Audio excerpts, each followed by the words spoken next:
ረሱል ሰለላሁ ዐለይሂ ወሰለም በግልጽ ዳዕዋ ካደረጉ በኋላ ሙሽሪኮች ረሱልና ባልደረቦቻቸውን ያሰቃዩ ጀመር። ለዚህም ማሳያ የሚሆነን ቡኻሪና ሙስሊም ላይ ያለ ሐዲስ ነው። ሐዲሱን ያስተላለፉት ኢብኑ መስዑድ ናቸው። ኢብኑ መስዑድ እንዲህ ይላሉ፣ ረሱል ሰለላሁ ዐለይሂ ወሰለም አንድ ጊዜ ቤታቸው አካባቢ እየሰገዱ በነበረበት ወቅት አቡ ጀህልና ጓደኞቹ ተቀምጠው ነበር።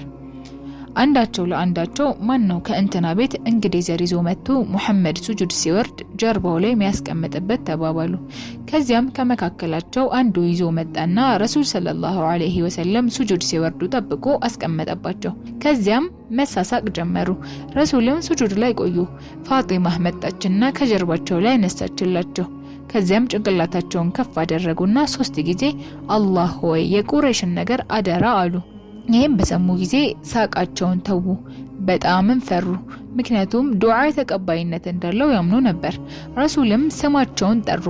አላህ ሆይ አቡ ጀህልን ተበቀል፣ ዑትባ ቢን ረቢዓንም፣ ሸይባ ቢን ረቢዓንም፣ ወሊድ ቢን ዑትባህ፣ ኡመያ ቢን ኸሊፋህ፣ ዑቅባህ ቢን አቢ ሙዓይድ ሰባቱንና ስማቸውን ያላስኳቸውን እየጠሩ ዱዓ አደረጉ።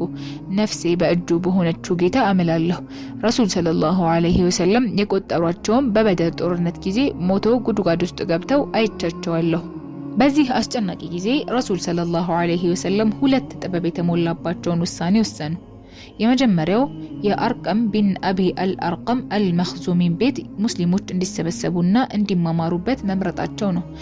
የአርቀም ቤት በሶፋ ተራራ ላይ የሚገኝ ነው። ረሱል ይህንን ቤት የመረጡበት ምክንያት የዚህ ቤት ባለቤት አርቀም ሙስሊም መሆኑ አይታወቅም።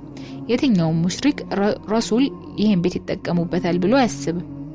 በዚህም ቤት ውስጥ ረሱል ከሰሃቦቻቸው ጋር ይገናኙና ከቁርአን የወረደውን ያነቡላቸው ነበር።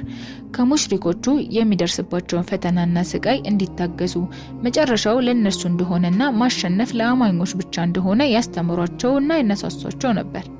ሁለተኛው ደግሞ አንደኛውና ሁለተኛው ሂጅራ ነበር። የመጀመሪያው ሂጅራ በመካ ከተማ በሙስሊሞች ላይ የሚደርሰው እንግልትና ስቃይ ሲበረታ ረሱል ሰለላሁ ዐለይሂ ወሰለም በሐበሻ ምድር ላይ ንጉስ አለ፣ ማንም እሱ ጋር አይበደልም፣ አላህ ካላችሁበት ችግር እስኪያወጣችሁ ድረስ ወደ እርሱ ሀገር ሂዱ አሏቸው። ሙስሊሞቹም ወጥተው ወደ ሐበሻ ተጓዙ። እዛ ሲደርሱ ነጃሺ ተንከባከቧቸው፣ ጠበቋቸው። ነጃሺ ስሙ አስሐማ ቢን አብጀር ሲሆን ነጃሺ የሚለው ቃል በጊዜው በሐበሻ ምድር ንጉስ ለሆኑ ሰዎች የሚሰጥ ስም ነው። ነጃሺ ሰሃቦችን ሐበሻ ምድር ላይ ከመጠበቁም በላይ እምነታቸውን እንዲያራምዱ ፈቅዶ ነበር። ነጃሺ ረሱል ሰለላሁ ዐለይሂ ወሰለም በህይወት እያሉ የሞተ ሲሆን ረሱልም ሰላተል ጋኢብ ማለትም ሰላተል ጀናዛ ከሩቅ ሆነው የሰገዱበት የመጀመሪያውም የመጨረሻውም ሰው ነበር።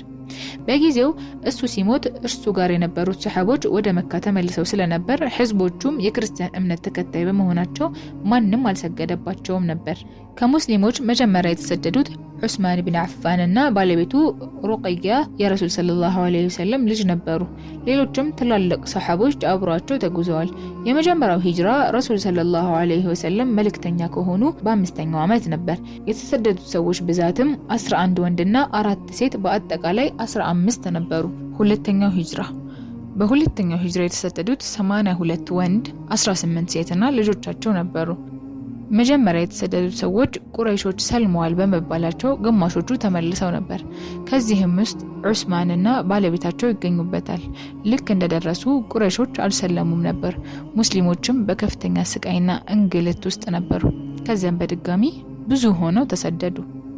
ቁረይሾች ወደ ነጃሺ አምር ቢን አልዓስና አብዱላህ ቢን አቢ ረቢዓን ከስጦታ ጋር ስደተኞቹን እንዲመልሱላቸው እንዲጠይቁ ላኳቸው። ሁለቱ ነጃሺ ጋር ገቡና እነሱ ማለት ስደተኞቹ የህዝቦቻቸውን እምነት ተቃርነዋል፣ ሌላ አዲስ ሃይማኖት ፈጥረዋል፣ መልስልን አሉት። ነጃሺም ከነሱ ሚሉትን ሳልሰማ አይሆንም አላቸውና ጃዕፈር ቢን አቢ ጣሊብን አስጠራው። ጃዕፈርም ስለ ኢስላም ተናገረ።